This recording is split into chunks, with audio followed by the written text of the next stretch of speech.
firefight. Now, the Red Cross is providing aid to people impacted by wildfires in the area, and that's at Grants Pass High School. And it's providing shelter to people forced from their homes. Volunteers set up early last week. They've served more than 300 meals and snacks to people affected by wildfires in Southern Oregon. One mother at the shelter evacuated with her husband and 5 children. And she says her family was staying with friends when they got the notice, and that the impact of the wildfire has been far-reaching.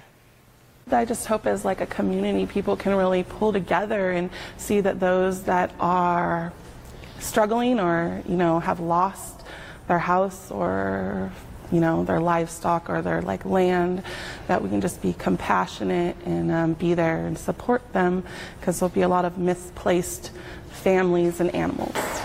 The Red Cross is also handing out comfort kits to victims, and that anybody impacted by the wildfires can get one.